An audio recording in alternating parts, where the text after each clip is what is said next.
Hey, it's Bryan and Ryan on this November the 10th. Glad to have you with us. Um, just another weekend, huh, Ryan? Do They all anything seem the special? same in 2020. Yeah, I mean, I think I heard something about some results of a little election. You know, number one team in the country loses. Um, then today I find out that the LSU Alabama game is in major jeopardy right now. Uh, Really, I had not heard that. 2020 is undefeated, man. It Um, is. well, I'll real quickly on the LSU thing. They got hit by 4 positives with COVID, but they've got a bunch of kids that are in quarantine right now. They've got one scholarship quarterback available, no tight ends. They're using their punter has practiced some at quarterback. He used to be a pitcher in the major leagues. Okay. Um, and they've already had one game be moved to that open date. That was the Florida game. Right. So right now, honestly, it may not be the worst thing in the world if this game is canceled because Alabama's like a 23-point favorite. Just saying. And by the way, talking about weird weekends, the Cowboys actually showed up. Yeah, and I felt really bad for the Cowboys because they did not deserve to lose that game. I mean, I know at the end of the day you got to win it, but I think the Steelers got some help with some officiating at the end. But Cowboys, I guess as a Cowboy fan, you had to be pleased with the effort. The defense finally looks like they have a semblance of knowing what's going on. And I thought Gilbert played. I mean, for a guy that had not played an NFL snap, um, he played very. He played within himself. They ran the ball. Special teams played well. It was one of those games where it's like, where has this been all year? Because in this division, with that kind of effort, they could win the East. And we can talk about that in a second because I looked ahead at the schedule, and they got a shot to win 4 more ball games, and 6 wins may win this thing for you. It could. I mean, I didn't think that would be possible. I thought usually you got to get to 7, but in this division, 6 wins uh, may be in. it's brutal. Gilbert, 14 out of 21 for 146 yards, 1 touchdown, no interceptions, a 102.5 passer rating. He actually had a better passer rating than Roethlisberger did. Yeah. And I don't know if that's going to be sustainable, but it was so impressive to watch what Dallas did against a Steelers team that came into the building 7-0 and had been thoroughly crushing people for the most part. And to play the way they finally played, the one thing that you can look at is in the last 4 games, the games that they've played without Dak, the margin of loss has consistently gone down each week. 4 weeks ago, they lost by 28. Yesterday, they lose by 5, against a really good football team. Yeah. And against really good receivers, they actually covered, and didn't get lost. And they didn't get manhandled on both lines, which I fully expected was going to be the case. So there's hope is the word that you have to come away with. At least there's hope that something is finally clicking with this team and this coaching staff. And now they've got a bye week to be able to work on things and feel at least good about themselves, not just like hammered trash. Yeah, and I think we just saw something we just hadn't seen. It was like all 3 units were complementing each other, and then, but again, that a turnover kills them. They had all the momentum. The CeeDee Lamb fumble, and Lamb had played pretty well yesterday, but that fumble was a killer. If they can keep from making those critical errors, I think they win that game yesterday anyway. So I do think it's something to build on. The defense, look, they dominated, and we can argue about how good the Eagles are, but they played really well against the Eagles the week before. They got unlucky because they had no offense, but this week they played well against a really good receiving core. They beat up Big Ben, who looked like we didn't even know if he was going to be able to come back in the game with that knee injury. The Steelers completely abandoned the running game, which I thought was a huge sign of the improvement of the Cowboys because they couldn't stop anything in weeks in the past. And the Steelers basically said, we're not even going to try. The second half, they basically went empty backfield the entire second half, which I thought made it even easier for the Cowboys because they only had to play one part of the game. But I think very encouraging. You have to expect Andy Dalton will be back sooner than later. And if Andy Dalton should be able to give them what Gilbert gave them. If they can play complementary football, defense plays well, special teams, being creative. I thought Coach Fossil did a great job with the special teams. And if the offense can just not turn the football over, I think you're right. I think they could get four wins, depending. I have to go back and look at the schedule. I know you said you did, but I think that's absolutely possible that they could get to 6, maybe 7 wins if things have to go well, but it's possible. What did you think about Mike McCarthy's decision to go for the field goal when he had 4th and inches down deep in Pittsburgh territory, and that was going to put him up? That gave him the 19 points at that point. 19-9 would have been the score at that point. Look, I don't ever like crushing a coach on a decision like that because it's easy for me to sit here and say, oh, well, if you had done this. I think when you're a 14.5 point underdog and you're 2-6, just go. Yeah. Because ultimately, what does this really matter? You're trying to just build something. And the Cowboys, I think, they get it. Because, look, you knew the Steelers eventually were going to get some points. They're too good to just completely shut them down. And you need touchdowns to win in the NFL, not field goals. I would have been aggressive. But, again, I'm not going to kill a coach on that decision. But, it is funny, though. I had friends telling me earlier in the week, they were asking me, I told them what the point spread was, and they're like, how is it not more? And I was like, in the NFL, 14.5 is a huge number. And I said, I wouldn't feel comfortable giving that number to the Cowboys because in the NFL, you just never know. And I feel the Cowboys should have won that game. They deserved to win that game, and it's just been that kind of year for them. Well, it's the thing. I was so impressed with several players that stepped up, and I think that they could be difference makers going the rest of the way. They need to let Pollard split time with Zeke. He gives them explosiveness out of the backfield that Zeke Elliott just does not give him anymore. He had a couple of runs of over 20 yards. So that's been missing from their running game. He also doesn't seem to need as big a hole to squirt through and make an explosive play as Zeke does.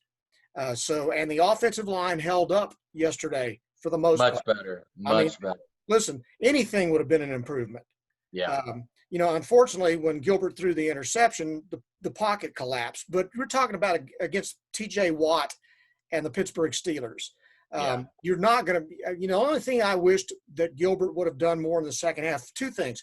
I thought Dallas went really conservative in the second half and played not to lose. Yeah. And the other thing that I wished Gilbert would have done a little bit more is feel free to get out of the pocket. And because when he did do that, he was able to extend the pass play, and he threw pretty well on the run. He made some big plays by getting out of the pocket or stepping up, possibly running up the middle, things like that he did in the first half that he didn't do in the second half. And so I thought that kind of handcuffed him a bit there. And it may have been Steelers, have made some adjustments to keep him in the pocket. But Pollard, I thought, was really encouraging. Randy Gregory, I thought, played great. Neville Gallimore, where has he been? There's a guy playing defensive tackle who is actually disrupting things against a good offensive line. So guys like that stepping up. Van Der Esch played really well, had a really dumb 15-yard penalty that I didn't even think – it was pretty ticky-tack, I thought. Yeah, I thought it was. But, the bottom line is the official standing behind you, if he sees you making a motion like you're going to punch somebody, they're going to throw the flag. It's just going to happen. The 15-yard penalty on Jalen Smith for falling back into Roethlisberger and touching his face mask was, again, come on, but that's just the way the year is. You just live with it and move on. I was really encouraged with that. The special teams, the creativity on the punt return, throwing the ball across the field. the one thing that I do want to crush people for this. What do coaches do when they coach special teams and you look at a film and you see a guy push somebody when it's obvious he is looking at his back numbers? If you touch him, you're going to get called for blocking the back. And it happens over and over, and not just the Cowboys, everybody. I mean, if I was a coach, I'd kill somebody.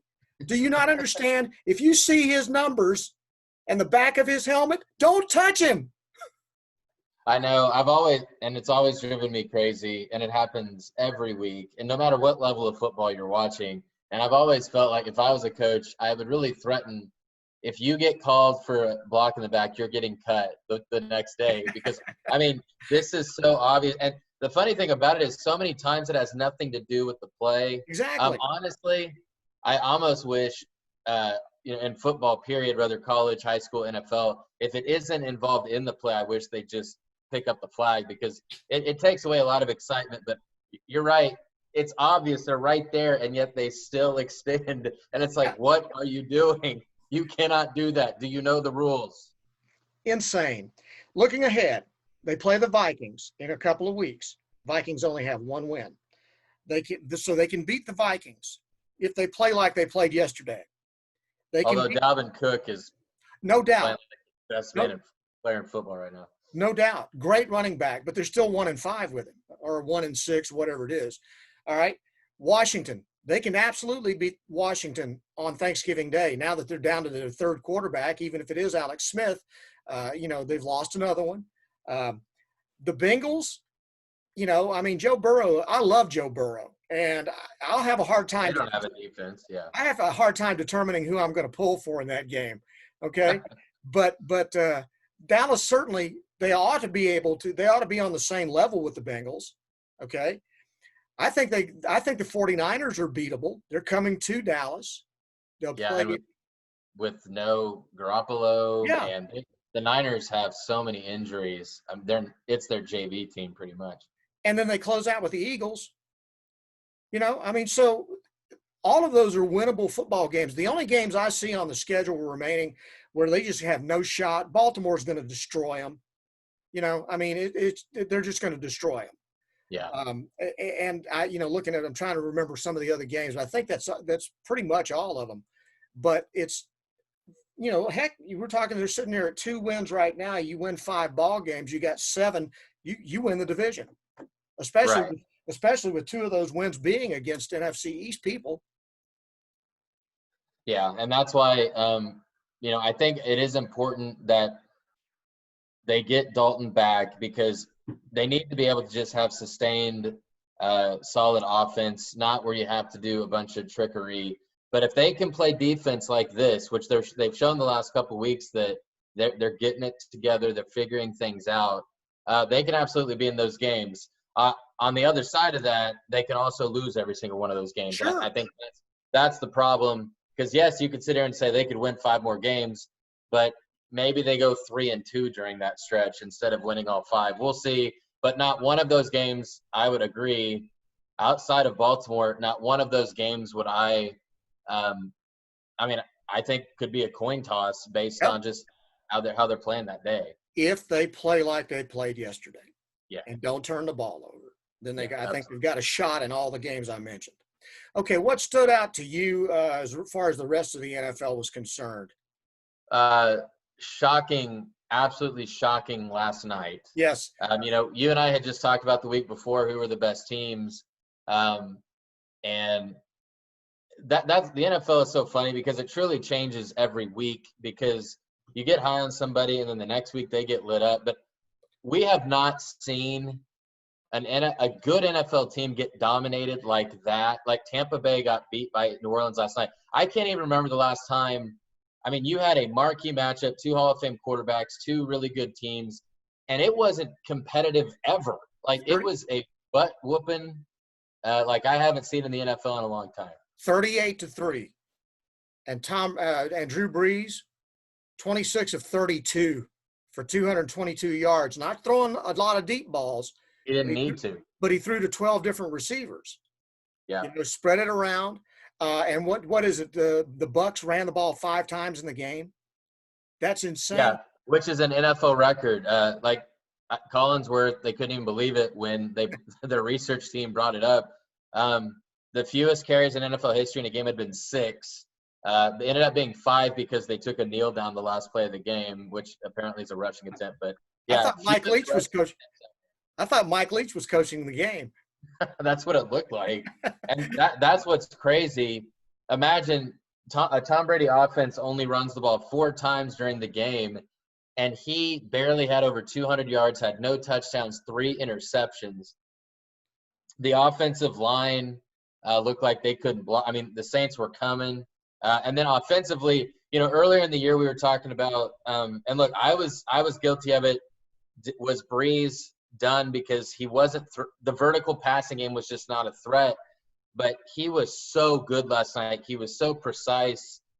4 touchdowns. He ended up passing Brady in the touchdown. It's funny watching them go neck and neck, breaking the record each week. But that was the most dominant in all 3 phases performance against a good team that I've seen. And based off of that, the Saints might be the best team in the league. But again, this is a week by week thing. The Chiefs keep winning, although they're not winning as pretty. They're having some dog fights. The Panthers gave them a game yesterday, but the Saints, Drew Brees says he wants to keep playing another couple years. If he can play like that, keep going. If I'm Sean Payton, I say, however long you want to, buddy. Just hang and with the combination with Taysom Hill, that package, it's like as a defense, I can only imagine it has to be so frustrating because then you have this other guy come in and he's just running power football right at you and he's running over people. Sean Payton is just so smart in how he utilizes guys in different ways, and right now they look good. We'll see if they can build on it. Obviously, you don't want to be at your best midway point; you want to be at your best at the end. But man, they were good yesterday. The game other game that stood out to me yesterday, I didn't watch any of it. I just saw highlights, but the Bills and what they did to Seattle yesterday, beat them 44-34, I think. Right. Which last week I said Seattle. I thought Seattle was the best team in the Wow. NFC, and then that happened. And then, Josh Allen outduels Russell Wilson, throws for 415 yards and 3 touchdowns. The Bills defense forces 4 turnovers. Russell Wilson doesn't turn the ball over very much. And so I thought, wow, that was one that caught my attention. And I went, okay, and then you see that combined with the Saints performance last night. And those 2 teams look like they may be the teams headed to, the championship game if they keep playing the way they're playing. But right now, the way the Saints are playing, I'd have to say the Saints might be the favored team. And you're right, it's a week-to-week judgment. They could turn around next week and lay an egg, and then who knows, And the other thing was Tua outdueling Kyler Murray and beating the Cardinals. Tua has been sitting there half the year behind Fitzpatrick, and then he comes out and he throws 2 touchdown passes yesterday. Kid looks like he's game ready. He does not look like a rookie quarterback. No, he's been impressive. Actually, he really didn't do much the week before, but he didn't need to because their defense completely dominated and got turnovers. But my thing with these quarterbacks, especially when they're coming in during the season, none of these defenses have any tape on them. So once he gets a few games under his belt, we'll see, because that's the measure of these quarterbacks when teams start getting film on them and then they can adjust to what they can and can't do well. We'll see. But right now, look, a part of me thought the Dolphins were crazy putting Tua in because Fitzpatrick was playing so well. They're in the play. I mean, they're in a wild card spot right now, I believe. But it does make sense. And now Tua is rewarding them because now not only are you getting your rookie quarterback, number 1 pick in and getting the experience, he could possibly go to the playoffs his rookie year. You're getting the best of both worlds. Brian Flores has done an amazing job. He could be coach of the year this year, depending on what happens the second half of the season. But yeah, very impressive. And the Dolphins look legit. I mean, even the games they've lost have been competitive. This isn't the same old Dolphins anymore. It doesn't look like. And the fact that the Patriots are so far down right now, that just opens up the division even more. But it comes down to Buffalo and the Dolphins, and I still would have to favor Buffalo right now, the way they're playing. They're playing they're just playing great football right now. College football, first of all, we saw the president's race called on ESPN GameDay, which is like, okay.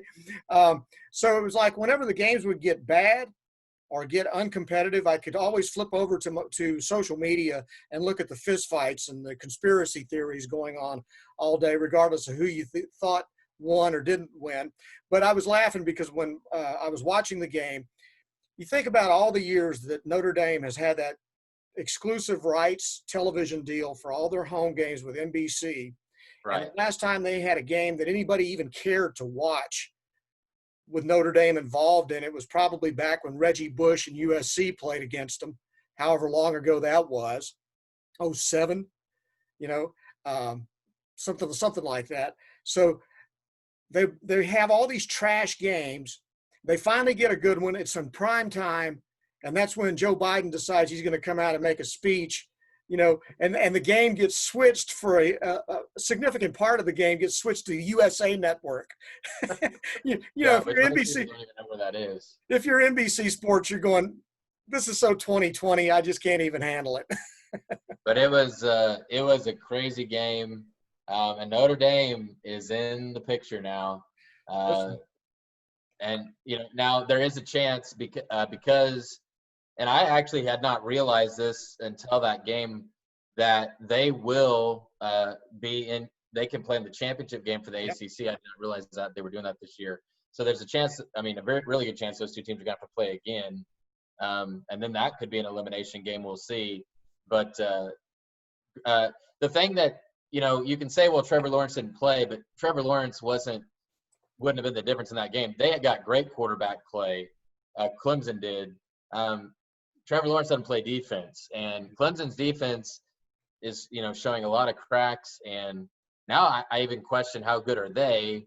But again, in this year where I don't even know who the 4 teams are going to be, they're obviously still alive.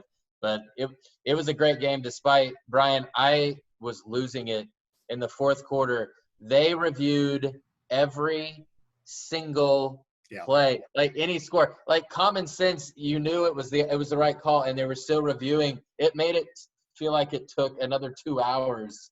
It was driving me crazy. Just go with the call. I'm with you. I'm so done with replay. 2 things. Notre Dame shocked me with how physical they were, that they could line up, and because we know what kind of animals Clemson has on both sides of the ball. Yeah. They probably have as good a personnel, even though they were banged up on defense, they've got NFL players all across the board on both sides of the ball. Right. And Notre Dame showed they were every bit as physical. Okay. The other thing that I didn't think could happen was that Ian Book can win a game for you. He's not just a bus driver. He can actually win a game for you, and he did. That was a clutch drive at the end of the game too, trailing, driving down the field. It was a clutch drive. So, you look at that, and then the other big game, I was completely stunned. I thought Florida would beat Georgia. I didn't think Florida would beat Georgia like they did. And this was a close game at halftime. Yeah. And then Florida just mashed the best defense in the SEC. They crushed them. And so now Florida's in the picture. The happiest people to me had to have been Aggies, because that Florida win looks even better. And then A&M just throttles South Carolina. So, and again, their next 3 weeks, they've got 3 very winnable games for them. Tennessee's lost 4 in a row. You think they'd win that game. It'll come down to that last game at Auburn. Mm-hmm. It's possible. We keep saying this because of the schedule. Getting that win against Florida was so big, even though they lost to Bama. A&M could possibly be in this playoff picture now. Just as you said that, I got an alert on my phone that Jimbo Fisher says a couple of positive tests have halted practice. But he's just like that, the playoffs are out. Optimistic they'll play versus UT, which is Tennessee, on this weekend. Suspended activity today for safety protocols while we do our contact tracing. Arkansas head coach Sam Pittman has COVID right now, so I saw that. That's the wild card in this thing. Here's what I see as being a potential nightmare for the Aggies, because right now the win over Florida is the only quality win they've got. It's a good one. Right. It's a real good one. But here's the situation. Let's say Alabama and Florida play in the SEC championship, which you would assume right now would be the odds-on game. Yeah, that's most likely. And let's say Florida beats Alabama in a close ball game. Now you're looking at Florida and Alabama both with an argument for being in the top four. Let's say Notre Dame and Clemson play. Clemson, with Trevor Lawrence, beats Notre Dame in a close ball game. I see the Aggies. Those four teams in. I see the Aggies being left out. I'm not wishing that. I think A&M's good. I'm going to give them their due. I do think their offensive line is really good. The tight end is super. I think Mond, if you don't ask him to do too much, if you keep him in a situation where he only has to throw for about 220 yards a game, I think that's an ideal situation. Let Spiller run the football. Okay, the defense is playing well. They're a good football team, and they can absolutely go 9-1. But again, there's a lot of things. There's a lot of moving parts in this thing, and you know how this works. Somebody's going to get screwed. It's a fact. Well, and a fun team to keep an eye on. And I think it's fun. And look, the reality is they're probably not going to get in it. But if they somehow could run the table and get a game, and beat the Buckeyes, Indiana is a Cinderella story right now. And I love it just because it's a basketball school, and I think it's fun when you got a school that comes out of – what is it, the first time since 88? Since the 80s that they've been ranked. And beat Michigan. And beat Michigan, which, by the way, Jim Harbaugh, I don't know how much longer that's going to go on when they can't beat Indiana now. But a really cool win for them, and they dominated that game. They were up the whole way. It wasn't even as close as the score was, really. So in the Big Ten, because Penn State's done. Yeah. I mean, they're 0-3. So if there's going to be a team up north, Indiana might hang around there, and we'll see what Ohio State does. But I thought that was really cool seeing them beat Michigan. And then how bad does Michigan look after they got beat by Michigan State, and then Michigan State gets crushed by Maryland? Yeah. The state of really, football in Michigan is not good. It's bad. As far as the Big 12 goes, we know they're not going to get in the playoff. Right now, if I was having to pick championship game teams, I'd say Iowa State, and I think Oklahoma, because I don't think Oklahoma State can beat Oklahoma if Oklahoma is playing like they're playing right now. And Oklahoma State got lucky Saturday. Kansas State should have beat them. They had a horrible turnover driving in to take the lead that got returned for a touchdown, and that's kind of what saved Oklahoma State. I agree. Iowa State, I'm never 100% sold on because I feel like they always end up having a game or two that I'm just like, what are you doing? They should have won. Texas still kind of controls their own destiny if they can keep winning games as well. But, it looked like at the beginning there was going to be no OU or Texas. But now, the conference, so many of the teams are so equal that they just kind of cannibalize each other. So by the end of the year, you could have a couple 3-loss teams in the championship, and I think that's what you're going to look at this year, which is not good, obviously, for the league in terms of a playoff picture, but it makes each week competitive during the regular season. Did you have any interest in the Pac-12 playing this weekend? The 9:00 kickoff in Los Angeles, for instance. Not a whole lot. I did see people were already tweeting about Chip Kelly. He loses to CU. And the luster of Chip Kelly's coaching resume is completely gone at this point. But I honestly didn't even really follow. And they had already did they have a couple games canceled too already? Yeah, they had lost a couple of games. Yeah, so you have to have a few more games on your plate before I really care. And it's a 6-game season, so that's not going to give you enough of a sample size for them to have any chance of getting in. All right, one last thing before we wrap up. Of course, a tradition like no other for the fall is the Masters being played in November, and that's coming up this coming weekend. A tradition of 2020. Yeah, and I was trying to. So, are they having the round earlier? Because I was trying to see, because I know CBS is still going to have afternoon NFL games. So how are they doing that? My understanding, well, Saturday, for instance, LSU Alabama was supposed to come on. They were supposed to have Masters coverage, and then they cut it off at 5 o'clock Central Time, and Okay. LSU Alabama would kick off. And Yeah. I think they're trying to get them started early on Sunday morning as well, Okay. because they're not going to give away the 3:25 time slot for the NFL, even if it is the Masters. So my guess is that they'll try to get everything wrapped up by 3:25. They may. I'm not sure what the plan is, to be honest with you, but that's my guess right now. I just want to see if Bryson DeChambeau, has taken a few more steroids since the last time he's played golf, and he's now up to 50 pounds of muscle in his Yeah, arms. he's now up to 320. With a 32-inch waist, and hitting balls 500 yards now. Yeah, the ace is in play on par fives now with that. And you remember, they have already tiger-proofed this course, so I don't know if they can extend it and make it any longer. And even to this day, whenever it is the Masters, just because, Tiger, I'll never forget when Tiger ran away with it in '97, I believe. And, I'm always excited to see how he'll do. Now, look, he may not even make the cut. He hasn't been playing well in his last couple tournaments, but I'm always – the Masters, is just always fun to watch. But my prediction is DeChambeau will not win. I know everyone is acting like, well, can he just crush this course? But, he hadn't won other majors for a reason. He's not consistent. So we'll see. The Masters is a different animal.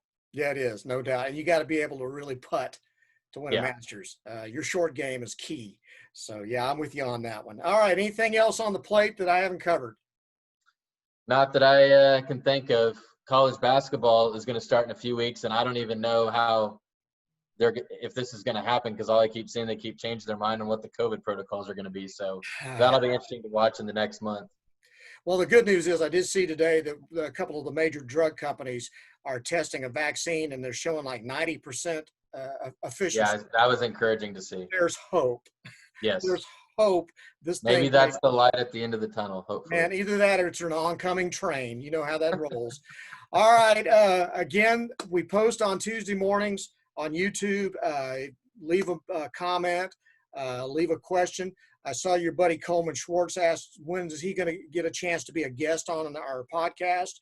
I'm good with it if you are. I mean, it's one more idiot in the mix. So it really doesn't matter, One more idiot in the mix. That's what we should change the name of this show. Idiots on parade. All right. Well, hey, go Tigers. Beat COVID, because you're not going to beat Alabama. And we will talk to you guys next week. Thanks very much for watching. We'll see you then.